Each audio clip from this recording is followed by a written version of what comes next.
자, 샬롬. 이번에는 114과 직접 의지법, 권유형, 지시형, 명령형이 신텍스에서 통사론에서 혹은 구문론에서 어떻게 사용되는지 살피도록 하겠습니다. A. 의지법은 명령형과 미래직설법, 익토를 변형한 두 가지 형태와 함께 모두 세 가지가 있다. 명령형, 미래직설법, 익토를 변형한 두 가지. 그래서 총 세 가지. 그래서 접속사 verb 없이도 사용될 수 있고, 그리고 단순 연결사 and와 함께 사용될 수 있다. 대표적으로 창세기 1장 28절 버루 우르부 우밀루 에타 아레츠 ve kivshuha 우르두 비그다트 하얌 생육하라, 번성하라, 그리고 땅에 충만하라, 정복하라, 그리고 바다의 고기를 다스려라. 여기 이제 5가지 명령형, 모두 직접 명령형이에요. 그죠?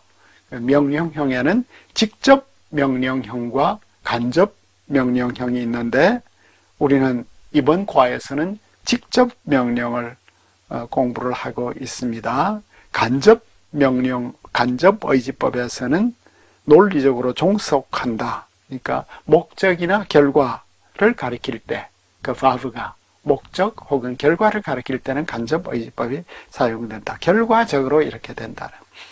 자, 그런데 창세기 1장 28절, 이게 이제 창조 명령이고 또 문화 명령이라고 이제 우리가 말을 할 수 있겠죠. 하나님께서 온 인류에게 주신 명령이 되겠습니다. 그죠? 생육하고 번성하고. 근데 오늘날 우리는 지금 결혼을 안 해가지고, 또 결혼을 해도 참 아이를 갖지 않아서 이 창조 명령을 우리가 수행을 하지 못하는 이런 어려움이 있고, 특별히 이제 여기에서 카바시라는 동사가 나오죠. 키브슈하, 카바시. 카바시라는 동사를 어떻게 사용을 할까요? 카바시, 카바시가 이 좀 너무 어조가 강해요. 카바시.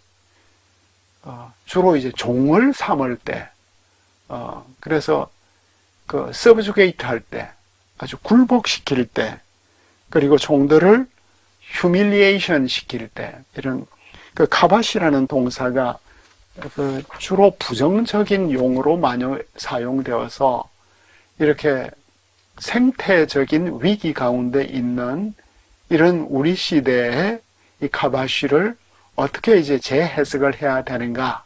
그러니까 창세기 1장의 맥락하고 우리 시대 이 환경 전체가 지금 파괴되고 있는 이런 상황 속에서 이 단어의 의미를 우리는 어떻게 재해석을 할까?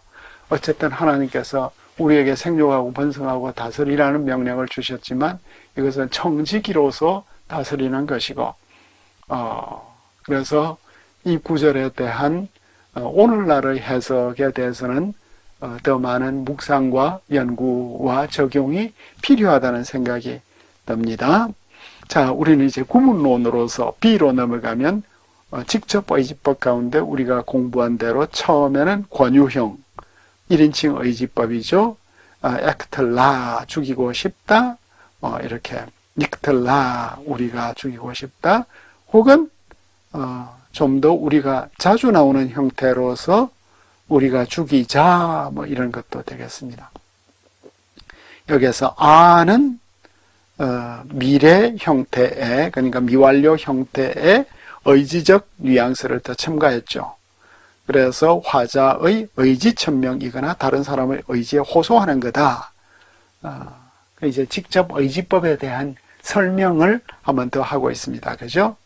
의지적 뉘앙스가 가끔은 기원적으로도 사용된다. 내가 뭐 하였으면, 그리고 이제 화자가 다른 사람의 의지에 종속하여 자신의 뜻을 표현할 때는 당신이 허락한다면 뭘 하고 싶다, 해 주십시오, 뭐 허락해 주십시오, 이런 뉘앙스들을, 다양한 뉘앙스를 허락과 결심과 요청과 뭐 기원과 의지법이라고 해서 꼭 뭘 한다 해야만 한다는 것은 아니고 다양한 의지의 표현이 있다. 그리고 이제 기도에서는 요청,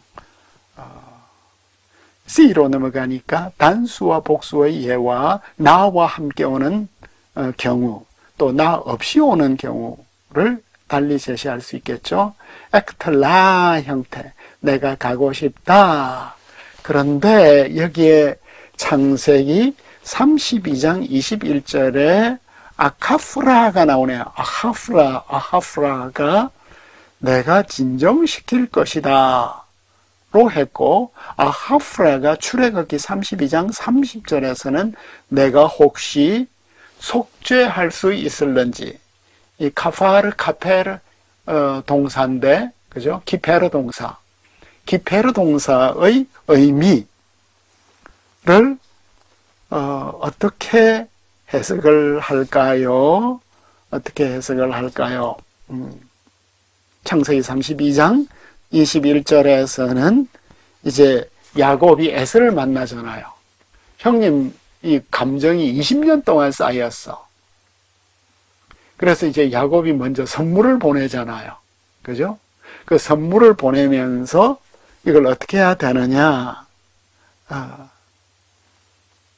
그죠? 아카프라 파나브, 아카프라 기페르 파나브 베가 나오네.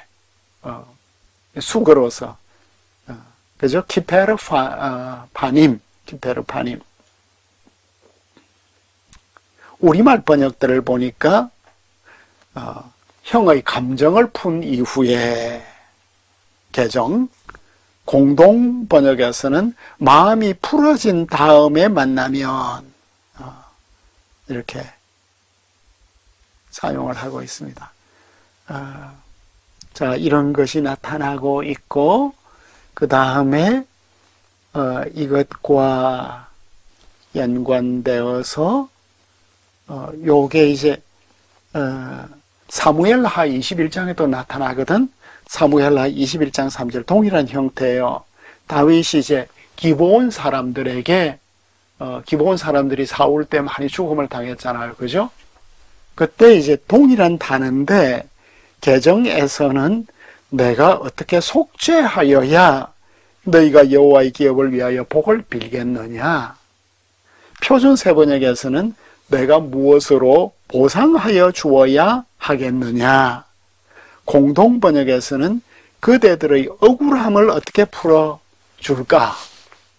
그러니까 기페르 파님을, 우리는 기페르 동사가 나오면, 카파르 동사가 나오면 주로 속죄하다는 신학적 의미를 가지고 있잖아요.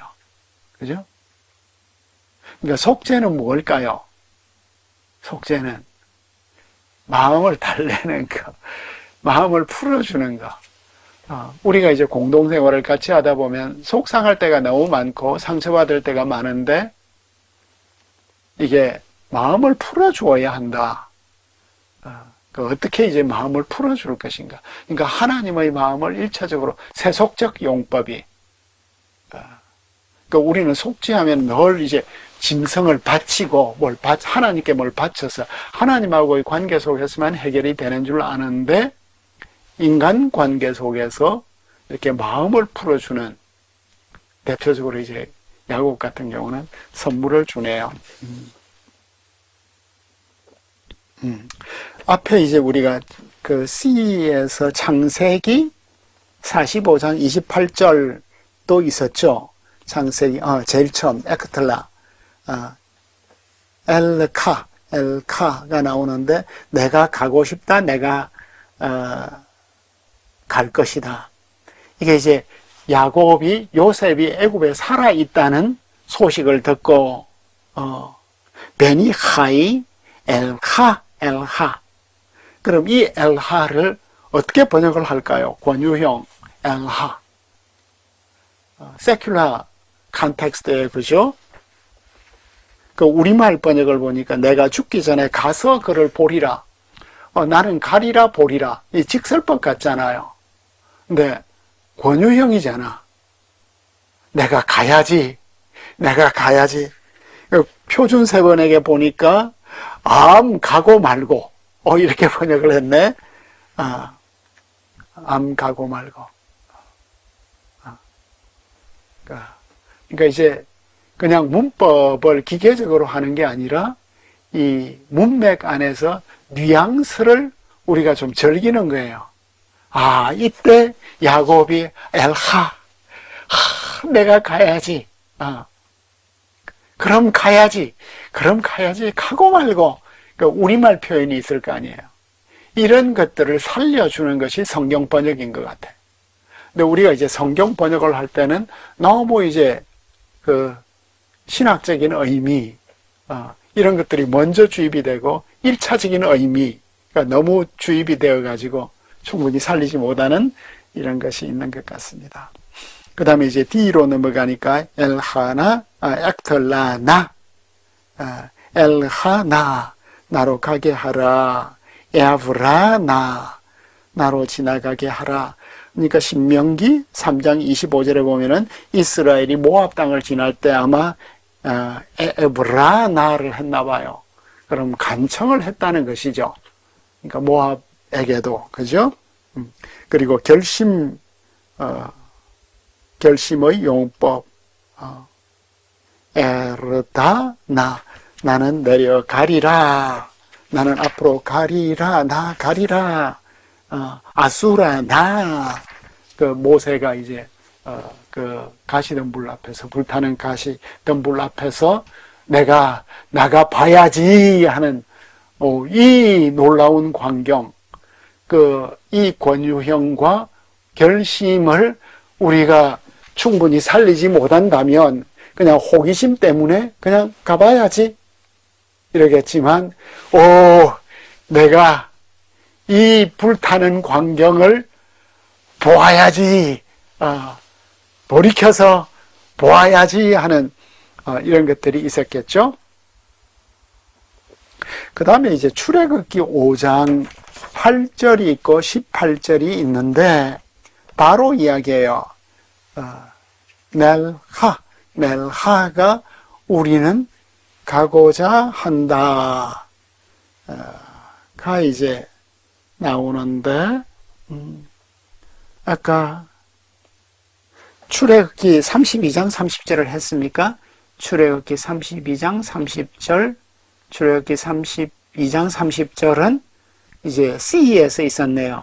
아까 아카페라 할 때 출애굽기 32장 30절에서는 모세가 이제 황금송아지 사건 이후에 울라이 아하프라 혹시 내가 너희 죄를 아하프라 베아드 하타트 햄이 나오거든. 키페르 하타트가 나오잖아요. 그러니까 죄가 나올 때, 이렇게 심각한 죄가 나올 때는 내가 너희 죄를 위하여 속죄하여야 하리라. 이렇게 번역을 해야 될 것 같아요. 그죠? 그런데 이것도 보니까 개정에서는 혹 너희를 위하여 속죄가 될까 하노라. 왜 속죄가 될까로 번역을 했을까? 내가 올라가면 속죄가 되나? 올라가서 속죄하려고 했겠죠. 이 번역이 좀 이상한 것 같아요. 그러니까 표준세 번역에서는 내가 올라가서 너희를 위하여 용서해달라고 번역을 했네요. 용서해달라. 혹은 공동번역에서는 너희가 이토록 잘못을 저질렀는데 그 잘못을 용서받을 수 있을지, PL의 기본적인 의미는 make atonement예요. 그죠? 여기에서. 자, 그 다음에 이제 넘어가서, 여기에서 이제, A, B, C, D, E로 넘어왔네요. E로 니틀라, 우리가 가고자 한다. 그런데 여기에서 흥미로운 구절이 창세기 1장 26절이네요. 나아세를 스스로 결심하는 복수형이라고 했네요. 그런데 각주 2를 보니까 위엄의 1인칭 복수형 우리들은 히브리어에 존재하지 않는다. 명사에서는 위엄의 복수 plural of majesty가 명사에서는 있지만 여기 동사에서는 나아세가 위엄의 복수가 아니다. 이게 무슨 말이에요?